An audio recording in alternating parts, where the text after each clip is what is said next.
Pues bienvenidos, bienvenidas, bienvenides a esta charla con, con Not Only LARP de las segundas jornadas de rol Tira por Orgullo que organizamos aquí en Arcorrol, y tenemos el enorme honor de presentar a Esperanza Montero, que es una eh, narradora bueno, que es una de las narradoras de Not Only LARP, o de las, por lo menos la cabeza visible de esta asociación, y nos va a hablar, porque sabe muchísimo de este tema, nos va a hablar del rol en vivo y de cómo el rol en vivo puede ser inclusivo para las personas LGTB.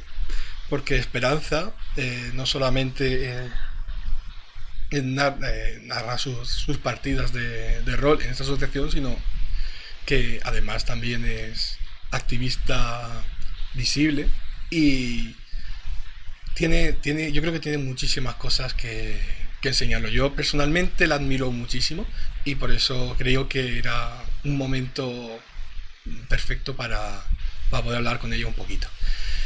Y pues bienvenida, Esperanza. Muchas Eh, gracias, Eduardo, por invitarme.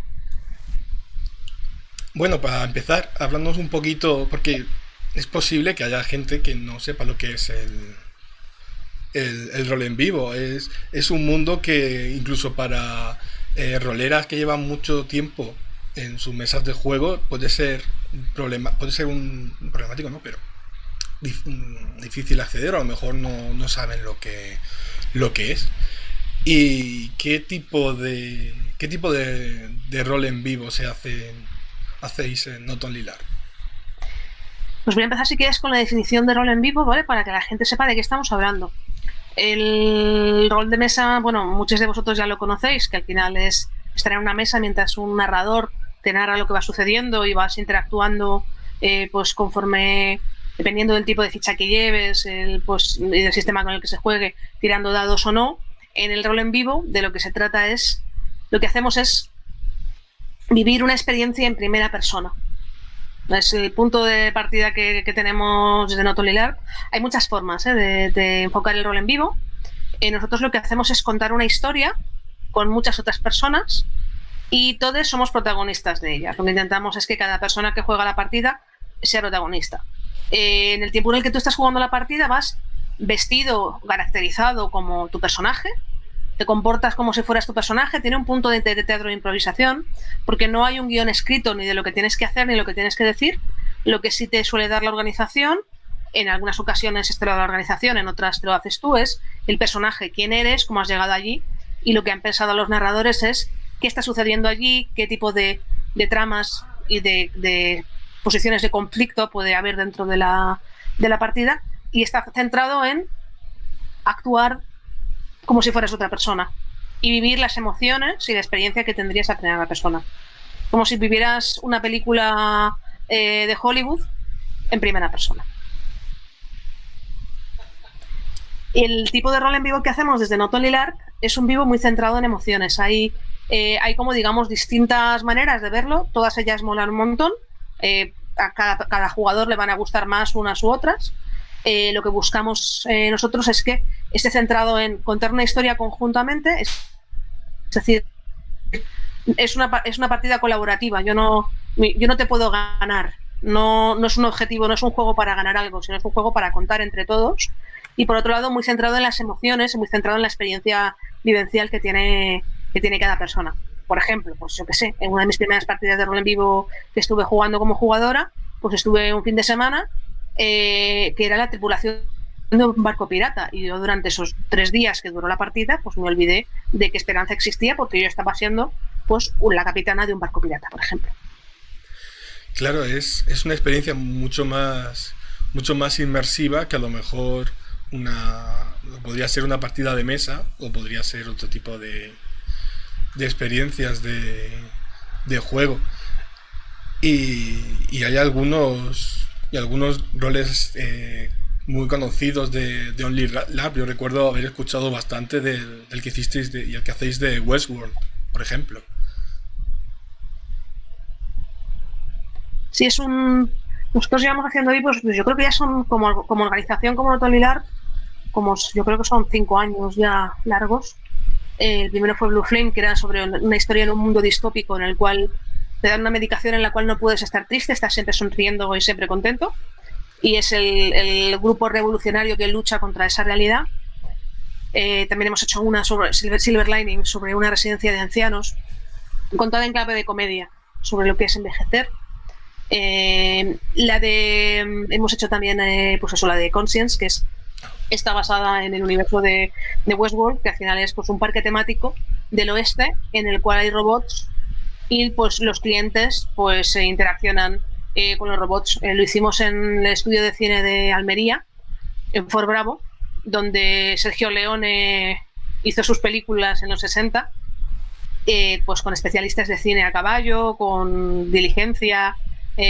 Hubo un compañero que creó pues una aplicación para que los robots pudieran interaccionar con la gente que hacía de empleados de la compañía, de la empresa de robots. Siempre lo que también intentamos es que las partidas nuestras tengan un componente político. Es decir, todos somos activistas o partimos de un componente de querer hacer el mundo de un mundo mejor. Hay gente que quiero decir, que lleva ese activismo más de manera directa durante la vida, y otras personas que en el equipo que quizá no tanto, pero todas las partidas de Not Only LARP tienen un punto político. Por ejemplo, pues en la de Conscience lo que hablábamos precisamente era de la esclavitud, porque al final no dejan de ser robots que tienen que hacer todo lo que digan los humanos y todo lo relacionado con el transhumanismo. Y por otro lado también pues queríamos hablar del patriarcado, de cómo funciona, ¿no? Está relacionado con la opresión interseccional, de alguna manera. Y por otro lado, pues por ejemplo, el año que viene tenemos una que se llama Mission Together, que es pues 3 planetas que son todos de razas humanoides, llevan luchando entre ellos durante muchas décadas y ahora, pues tras tener una guerra muy larga, acaban con todos sus recursos y tienen que hacer una misión de exploración espacial para encontrar otro lugar en el que vivir, una vez más, ya se fueron de la Tierra, y de lo que habla es de las heridas de la guerra y del racismo. Y por ejemplo también tenemos Violetas, que ya hablaremos de ella más adelante, que habla sobre pues el campo de Tefía, ¿no? Que es un campo de campo de trabajo franquista para reconvertir a todos los vagos y maleantes, que también incluía parte de la población LGTBI, ¿no? Pues tenemos siempre un punto político. Tú vienes a jugar a naves espaciales o tú vienes a ver una cosa del oeste y hacer una cosa de robots, pero queremos que cuando tú vuelvas a casa también pienses en lo que has vivido, si tú quieres, y que puedas llevarte algo que te pueda ayudar a entender un poquito mejor el mundo y nos pueda ayudar a nosotros a buscar más aliados para las luchas que tenemos, ¿no? en nuestro día a día. Y bueno, son experiencias, bueno, yo con los que he podido vivir, la verdad es que han sido experiencias que son difíciles de olvidar. Bueno, ahora vamos centrándonos un poquito en el tema un poco que nos concierne. El rol en vivo es un espacio, o puede ser, o cómo puede ser un espacio seguro, o un lugar donde las personas LGTB pueden estar incluidas, pueden estar representadas o pueden... Pues mira, yo soy bisexual y recuerdo pues la primera vez que me apunté a una partida de rol en vivo. Bueno, yo durante mucho tiempo pretendí ser heterosexual, ¿no? Porque no sabía cómo iban a recibir lo que yo era. Luego fue muy gracioso porque en realidad el mundo del rol en vivo en general es bastante abierto y hay muchas personas de la comunidad que forman parte también de la comunidad del rol en vivo, ¿no? Pero claro, tú en ese momento cuando llegas por primera vez tú no lo sabes. Y a lo que estás acostumbrado es a que cuando tú llegas a un sitio nuevo, pues puede haber situaciones de conflicto o personas que no sean tan amables y siempre actuamos con precaución por defecto, todas las personas LGTB o todas las personas que sufrimos cualquier tipo de opresión. Entonces creo que es muy importante para las organizaciones que montan eventos de cualquier tipo. Es que esta recomendación te sirve para rol en vivo, para clubs de senderismo, para prácticamente clubs de costura. La clave es que tengas un código de conducta en el que quede muy claro qué es lo que se permite y lo que no, es decir, dejar muy claro que las conductas LGTBI-fóbicas están fuera de la cabida esperada de un participante. Y por otro lado también es importante que haya un equipo de gente que se encargue de que ese código de conducta se cumpla, es decir, que tiene que haber consecuencias para aquellas personas que no cumplen ese código de conducta. Tiene que haber una estrategia también de comunicación hacia las personas para que puedan sentir, si alguien ha sufrido una situación complicada con alguien, que sepa a quién recurrir y que se genere un entorno de confianza lo suficientemente bueno para que sienta esa persona que puede hablar, ¿no? Pero básicamente lo que las personas LGTB no somos marcianos verdes que vamos por la calle. En realidad lo que necesitamos es saber pues que vamos a ser aceptadas, vamos a ser queridas, que no es un espacio seguro, que es un espacio en el cual las conductas en contra de quienes somos no están aceptadas. Bueno, a no ser que participes en una partida en la que seas, pues eso, un marciano, entonces ya sería... Y bueno, ahí puedes ir vestido de marciano verde, esto puede pasar, ¿no? Pero sí, no, realmente esa es una de las características. Y luego, por otro lado, también hay un tema extra, que es el tema, al final, una partida de rol en vivo tiene un componente de creación, ¿no? Las personas que organizan crean, de hecho, más bien co-crean, es decir, yo siempre digo que los organizadores de partidas de rol en vivo somos facilitadores, ¿no? Tú a alguien le mandas un personaje y has pensado lo que va a pasar durante la partida, pero la narración final no depende de ti. Que la partida salga bien tampoco depende de ti. Hay un momento en el cual tienes que aceptar que igual un 70-70% de la partida, del éxito, depende de los jugadores, de cómo trabajan los jugadores con lo que tú le das y lo que crean. Entonces, también es importante que cuando vas a tratar situaciones de una comunidad, conozcas la realidad de esa comunidad y lo hagas desde el respeto y dándole voz a esa comunidad, para evitar situaciones en las cuales lo que haces es perpetuar, aunque tú lo hagas con toda la buena intención del mundo, pues perpetuar conductas o perpetuar ideas que no son buenas y que pueden oprimir a alguien. Entonces, una cuestión también importante y que yo creo que también debería caracterizar a las organizaciones o a quien hace un evento cultural en el que se hable de las personas LGTBI y nuestra realidad, creo que es muy importante que alguna de las personas que crean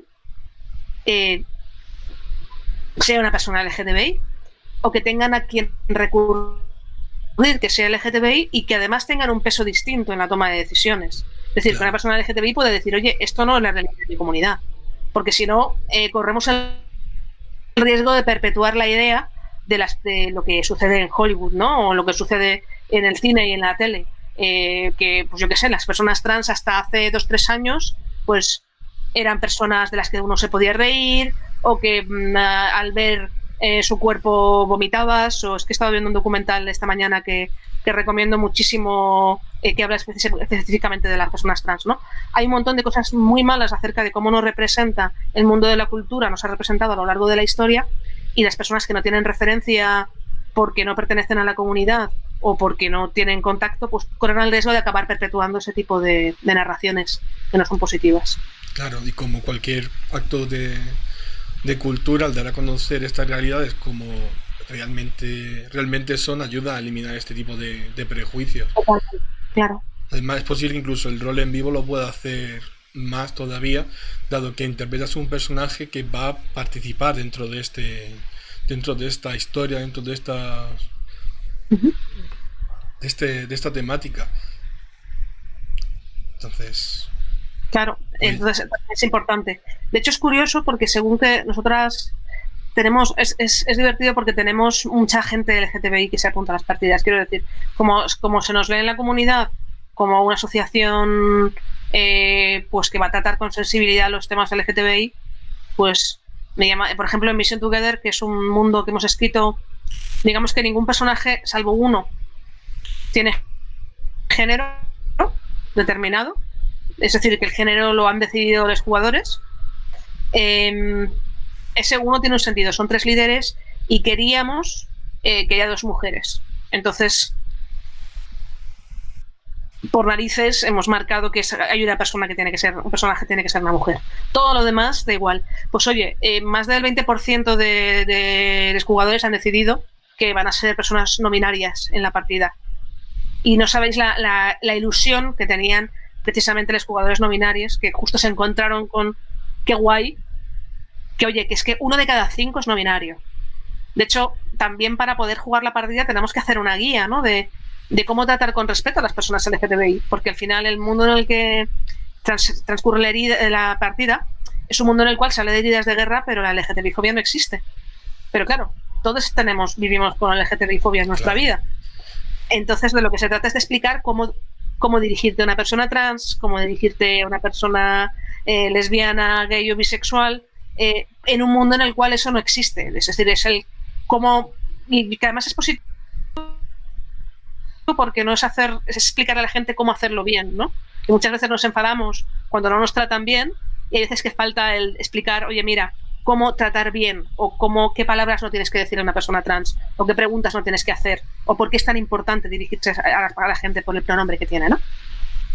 Curioso, en esta partida es posible que sea más difícil rolear, interpretar ese mundo libre de LGTB-fobia que el mundo después de una guerra. Y eso que a lo mejor claro, aquí lo tengamos el mundo de la guerra se nos queda realmente lejos históricamente claro. pero un mundo sin LGTB-fobia es muy complicado y puede ser muy complicado claro, un poco imaginarlo, pero que es casi utópico en este caso. Qué maravilla vivir en este mundo, pero vamos, esperemos que llegue alguna vez. La clave, o sea, es decir, es cierto que eso también nos pasó en Conches, por ejemplo, ¿no? Que en un vivo que decíamos que no queríamos hablar del racismo, es cierto que el racismo no lo puedes eliminar, igual que la LGTB-fobia no la puedes eliminar del todo. Lo que sí puedes marcar es que no es aceptable y que no es uno de los temas para jugar con ello. Es decir, los jugadores se van a equivocar, ¿no? Con las conductas porque al final no todos tenemos trabajada totalmente el racismo, ni la LGTB-fobia, ni el machismo. Eso no es posible hacerlo al 100%, no puede desaparecer, pero al final es cierto que depende del trabajo que uno ponga en ello. Pero lo que sí marcamos es, esto no es algo con lo que tú vas a jugar. No vale llevarte las manos porque te dice tu hija que es no binario.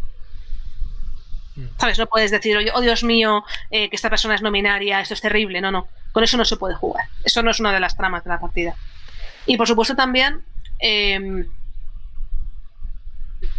durante la partida además, hay posibilidades, los jugadores también pueden expresar fuera de partida, decir, oye, yo con esto no quiero jugar, ¿no? Es claro. Utilizar una palabra mágica, dicen off game, y dices, no quieres que pase, tú imagínate que tienes una conversación con alguien y habláis de que alguien está muy enfermo y por lo que sea, pues la jugadora en ese momento decide que ese es un tema sobre el que no quiere jugar.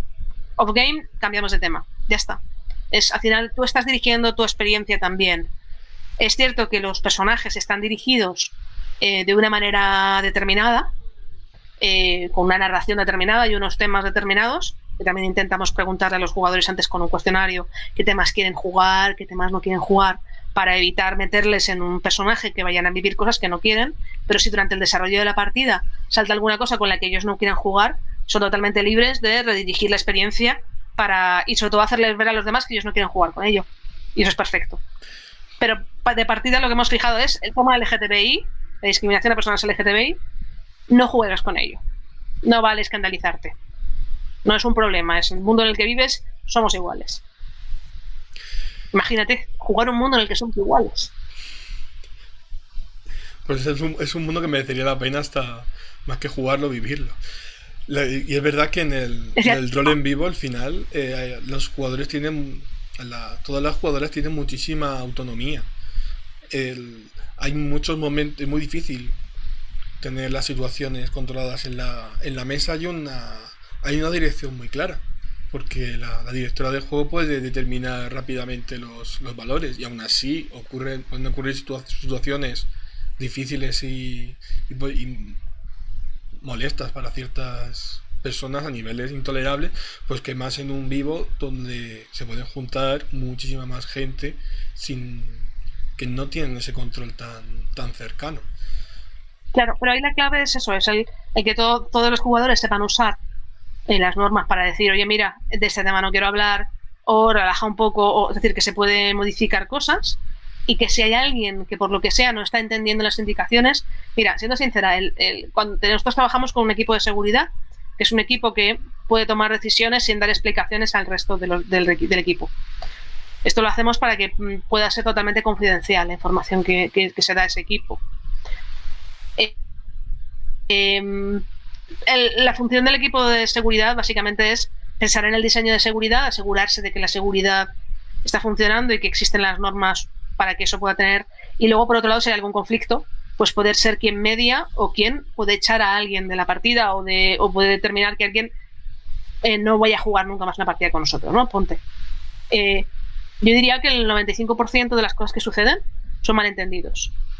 Es que tú dices off game, por lo que sea, como jugamos en inglés en nuestro caso, y hay personas, en el caso de Mission Together, hay personas de 30 países distintos, pues puede pasar que por un tema de pronunciación, alguien, que esto nos ha pasado, alguien dijera una palabra y otra persona entendiera otra, y ahí ¿sabes? Es oye, ¿que me has llamado? No, que yo... Entonces, hay veces que es más una cuestión de mediar entre diferentes culturas, diferentes acentos, pero luego, por otro lado, lo bonito es que tenemos personas de 30 países con 30 maneras diferentes de jugar, contando una historia conjuntamente, ¿no? En la cual además todos se sienten protagonistas de lo que está pasando. De 30, bueno, tiene que ser increíble participar en este de tanta gente de tantos lugares diferentes, compartiendo estos personajes, compartiendo esta historia, y que encima todos se sientan protagonistas. Tiene que ser una señora experiencia. Y bueno, quería preguntarte, ya entrando un poco en eso que ya nos has anunciado antes, que es el rol en vivo Violetas, que la verdad, personalmente yo también tengo muchas ganas de conocerlo, muchas ganas de jugarlo alguna vez.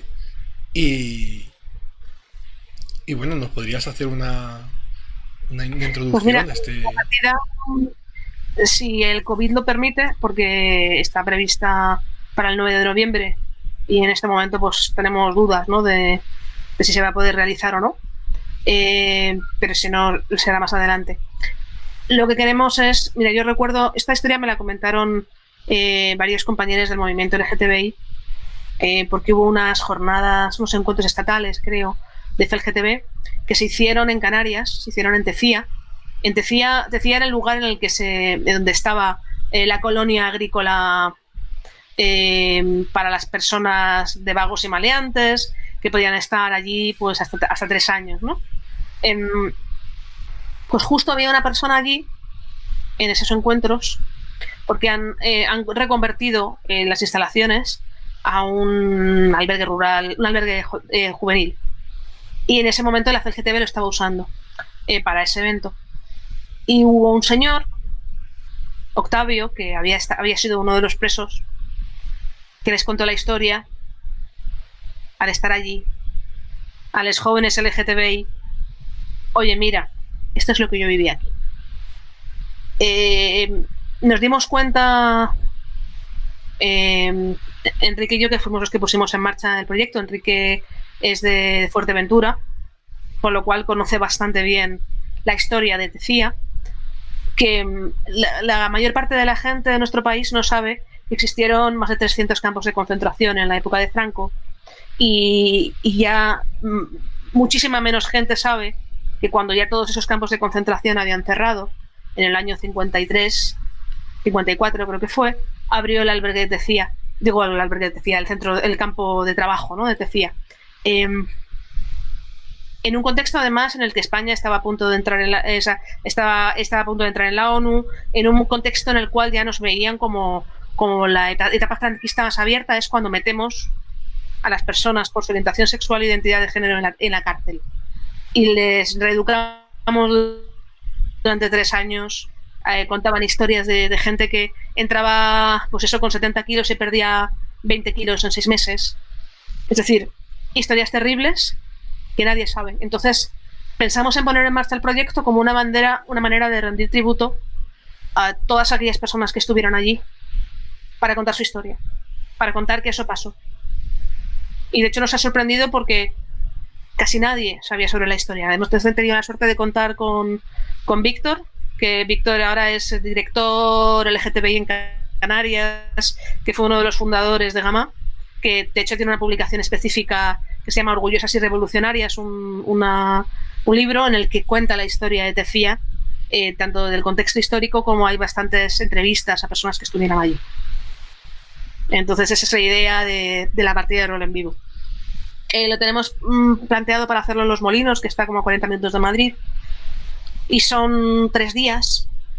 El primer día hay muchos talleres también, pues, para explicar cómo funciona la seguridad de la partida, pues qué palabras para escalar, desescalar, para generar también relaciones entre personajes y prepararlo.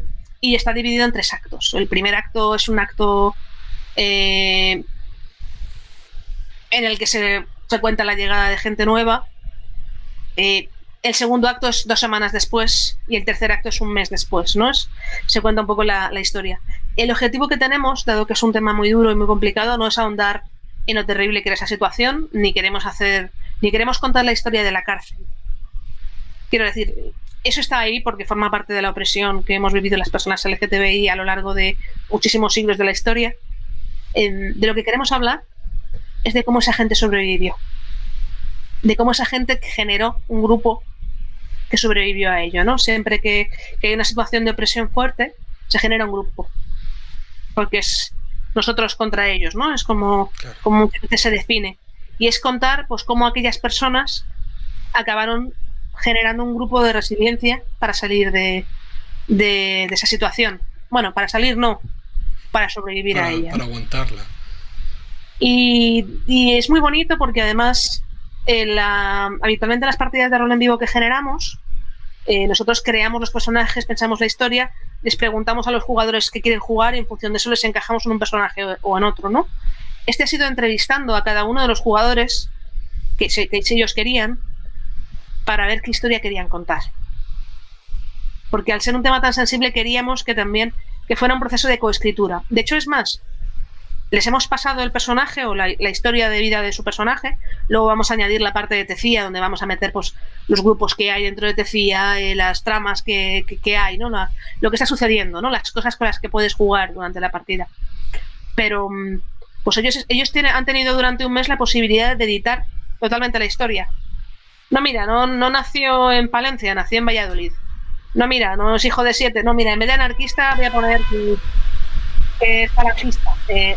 Y también hay muchas historias de posibles redenciones y sobre todo también, pues, es lo terrible, ¿no? Es un mundo en el cual te podían perfectamente, pues, llevar a la cárcel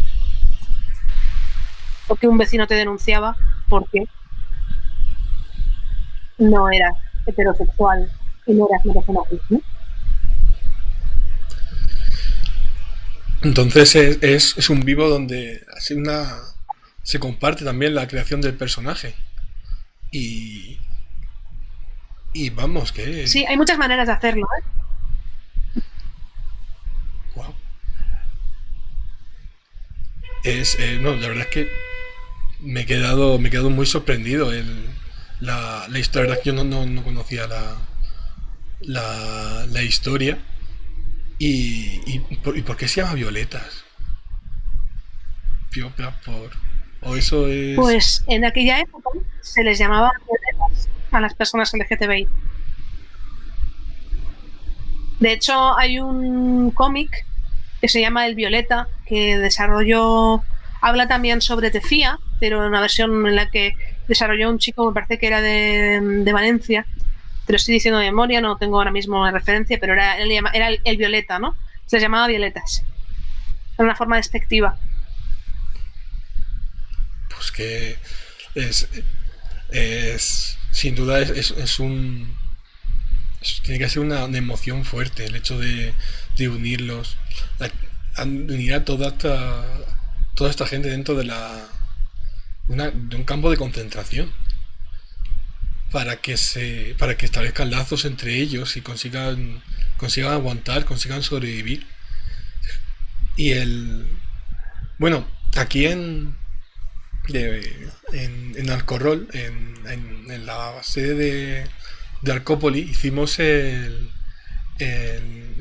Rol en Vivo Be-Positive, que yo cuando viví en las CDN me impactó tanto que dije, esto quería vivirlo otra vez, que es otro tipo de rol, también, que también aborda un tema muy cercano al LGTB y muy central, que es el tema del VIH en los años 80. Y vamos, a mí me dejó una sensación de haber conocido a es una sensación, unas emociones, una perspectiva vital que aunque actualmente todavía seguimos estando bajo esta ¿cómo se llama? Infección, pero no era como, no, me hizo vivir una perspectiva completamente diferente, que era el... Claro, mira, Be-Positive yo lo puse en marcha, yo creo que fue hace 5 años o 6, que es un vivo que para mí ya tiene unos años, ya tiene una edad, aunque ha envejecido bien. Y la idea era hablar del VIH, ¿no? Como activista, yo primero fui activista antes de empezar a jugar rol en vivo.